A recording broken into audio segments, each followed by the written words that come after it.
my god. Where's the kick plane button?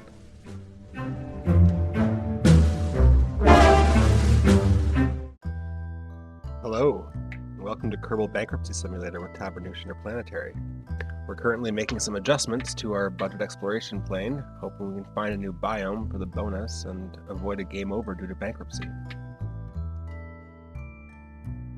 This plane costs 4,916 Kerbucks. We have 5,147.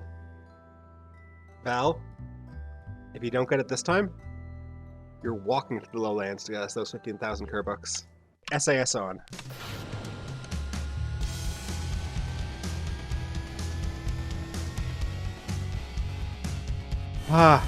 This plane is actually controllable this time. It's a miracle.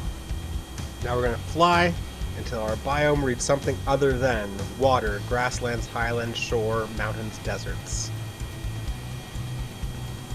Is this lowlands over here? I think it might be. Maybe this is grasslands. Is it gonna be grasslands right to the mountains? I could have swore we were gonna get lowlands somewhere in there. Highlands. We've already got highlands. Mountains? Do you have any idea how broke we are right now? I can't afford to refuel this plane. Highlands again. Grasslands. The hunt for lowlands continues.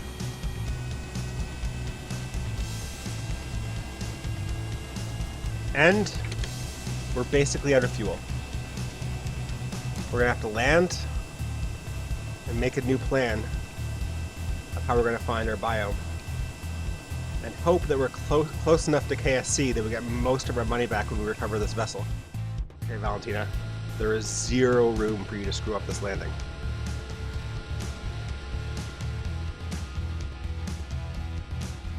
See if we can afford another flight. 4,600 funds recovered. We have 4,837 funds. Okay, so it's come to my attention that Kerbin doesn't have midlands or lowlands. In fact, if we're going to try and get to another biome, which is pretty much what we have to do to get any money at this point, we're going to need to fly all the way to the poles. So we're going to need about 4 times more range than our previous ship had. So it's time, our previous plane had, to build an entirely new plane.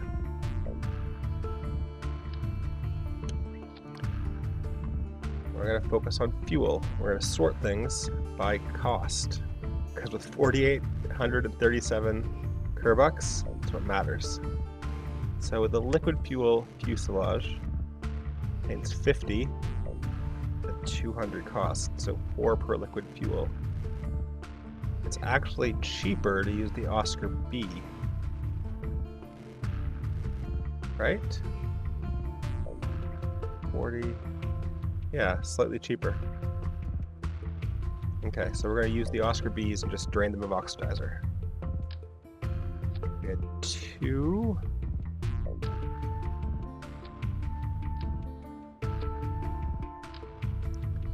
Let's try 6. And we'll make a lighter plane and see if we fly in a straight line at a good cruising altitude without making unnecessary maneuvers, if we can get to the poles with this plane. Okay, we need somewhere to sit. Put it forwards so that our center of mass stays forwards as we run out of fuel. 4,131. All right, we have another 700 that we can afford to spend. So we need some landing gear. Am I forgetting anything? It looks like an airplane to me. We're going to rotate our wings just trivially upwards to help us cruise more easily. We're going to check our center of mass and our center of lift.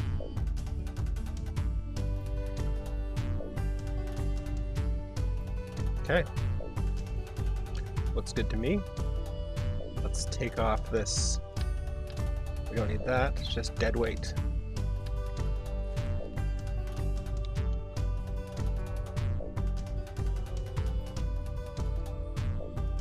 We're down to 5 bois.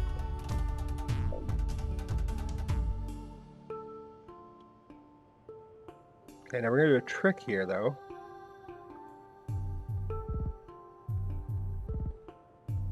Where we're going to save this vessel and then not actually launch it from the space plane hangar. Instead, we're heading into the vehicle assembly building.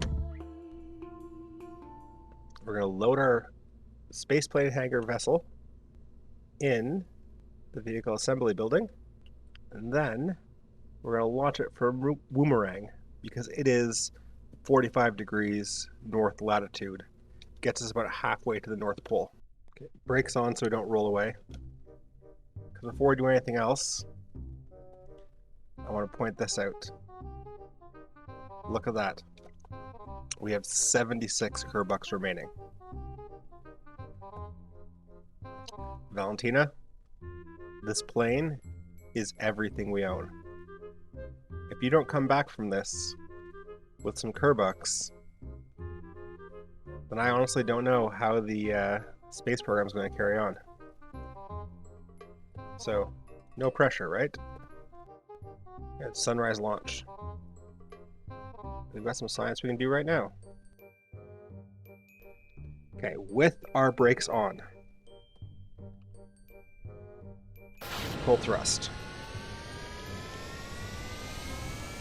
This is how you take off from a rocket launching pad. Okay, brakes off.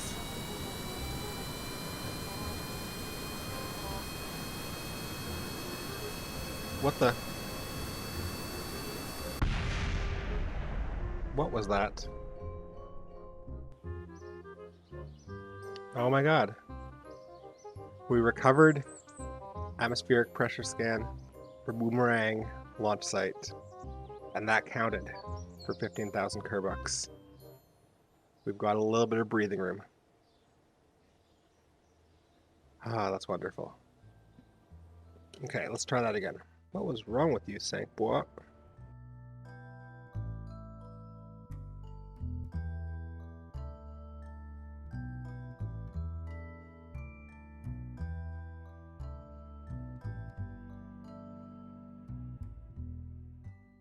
Okay. Brakes on. SAS, full throttle. Fire engines.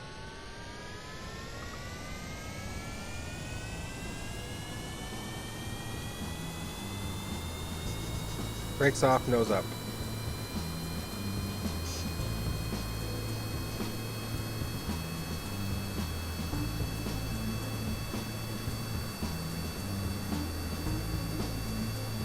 Okay, this is much better.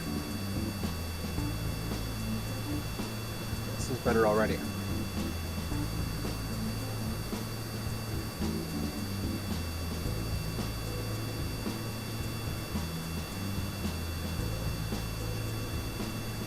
Whoa. Okay, so we can't climb very much. That's spinning out of control. Can't climb very steeply, I mean. Well, that's lovely. Okay, we want to get up to a bit more altitude. A good cruising altitude is going to be around 7,000 meters, usually for a plane like this. There is a fine band between having air so thick that it's causing too much drag, and air so thin that your engine doesn't work efficiently and your wings aren't providing enough lift. So it's going to be different for different planes with different engines, different wings. I've flown a fair number of small planes this size with Juno engines, and around 7,000 or 8,000 is usually the best place to cruise, I've found.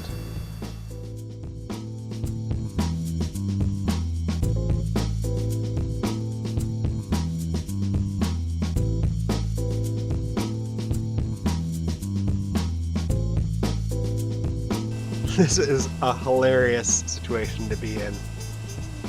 And we had no need to upgrade our launch pad. We could be sitting on an extra 150,000 Kerbucks right now as a cushion.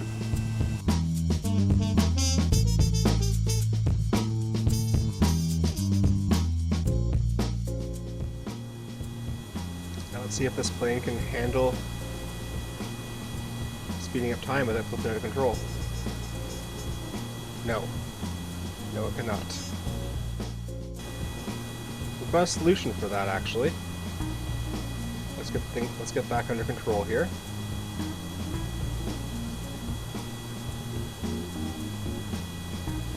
We're going to take our ailerons, our elevons. We're going to set a negative deploy angle. And then when we deploy them, they'll actually set the trim. So now our plane is nosing down slightly, which should correct its tendency to flip upwards.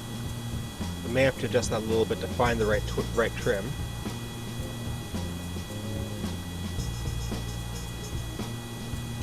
But now let's see what happens when we speed up time a little bit.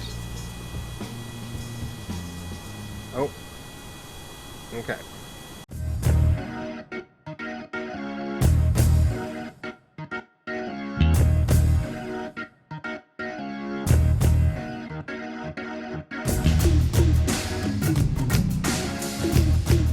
And we've stalled.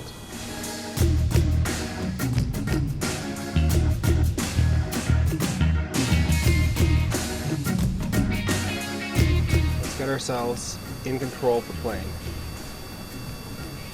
Oh my god. We're gonna crash and die. Gentle, gentle. No! Holy crap.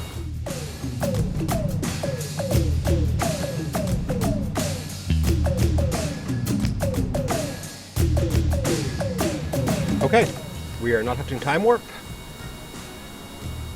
We're just going to fly in a straight line until we get to the North Pole.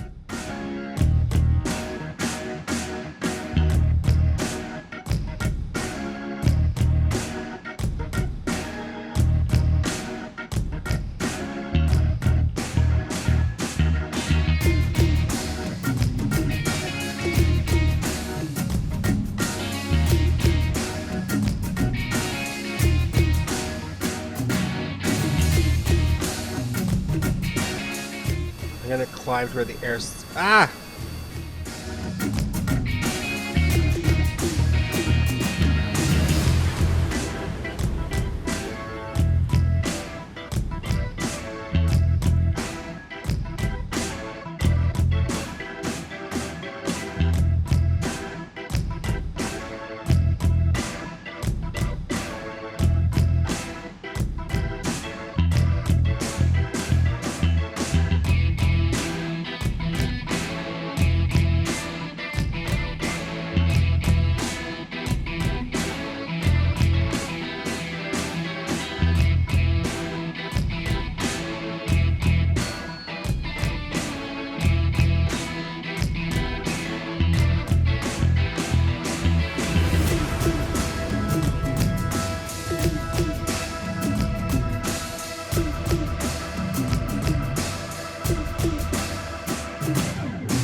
Okay.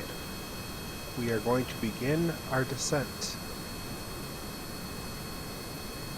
Let's hope we don't spin wild out of control too many times. Oh, well, there's one.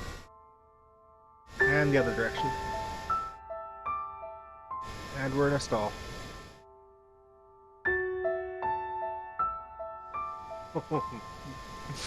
This plane. I'm gonna try to land it on its wheels, but if it goes up in a giant ball of flame, I am not gonna feel 1 ounce of regret.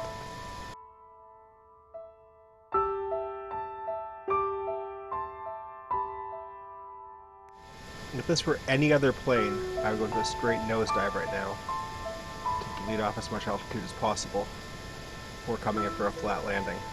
But I'm not sure this plane can pull out of a nosedive. I'm not sure how we're going to land this plane.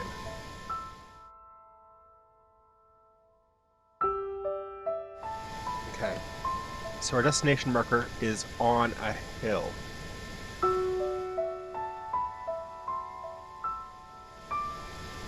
Oh my goodness. Oh my goodness.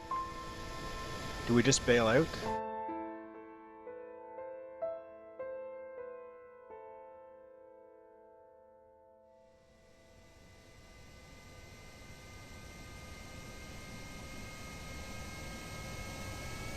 Help.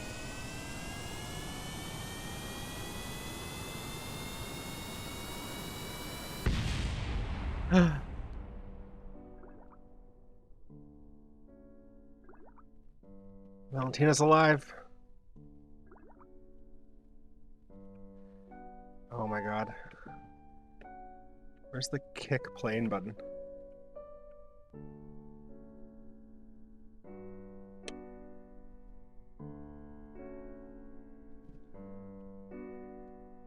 Can we do science readings? Yeah, we can, can't we? Log pressure data. Oh, by a scientist. You know who's dead? Bob's dead.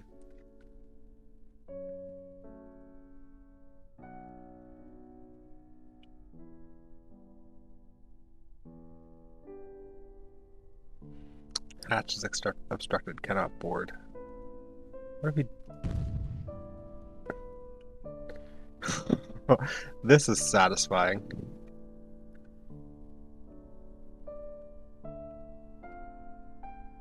Let's take the plane apart and see if we can roll it over.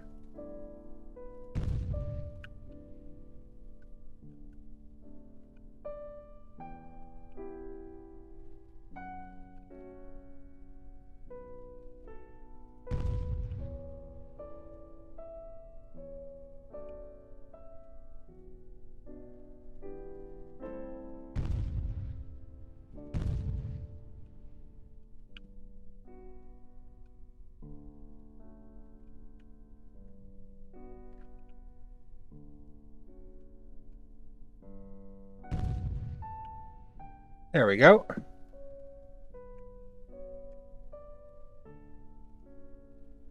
Oh, still can't get in.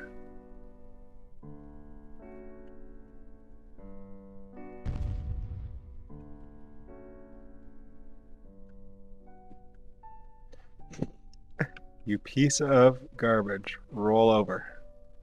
Roll over so I can sit on you.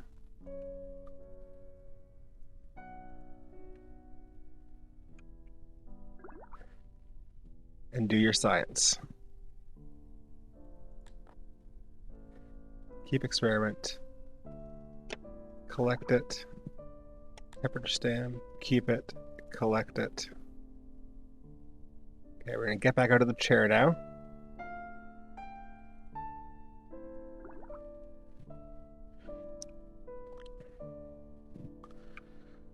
We're gonna do an EVA report. We're gonna keep it.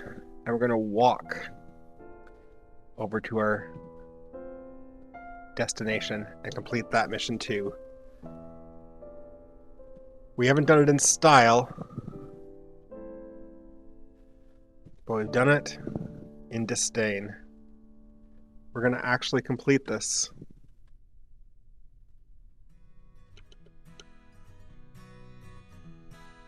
This is going to go down in the books as a successful mission. Contract completed, multiple biomes visited, science collected, plane disassembled at the North Pole in anger. Valentina going on a 3-kilometer hike across the northern ice shelf.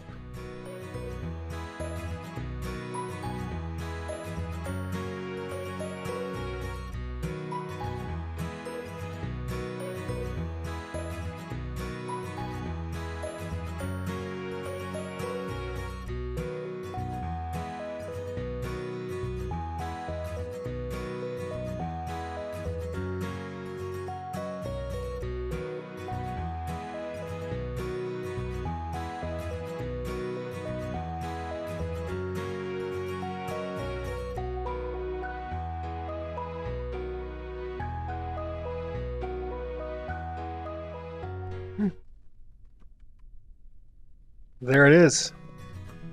The crashed vessel. And somewhere over there, the other crashed vessel.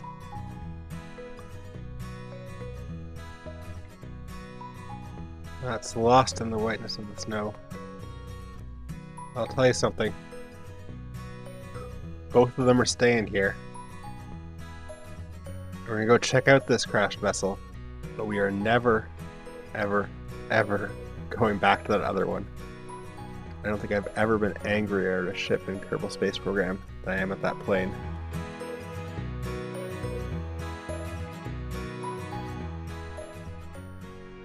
This thing doesn't look like it came from Kerbin. Huh, I think the texture's not loading. Or maybe it doesn't have a texture.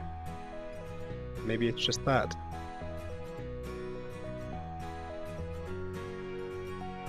Investigate an Arctic crash site. Contract complete. We can take a new contract when we get back home. Oh, Valentina's clapping her hands.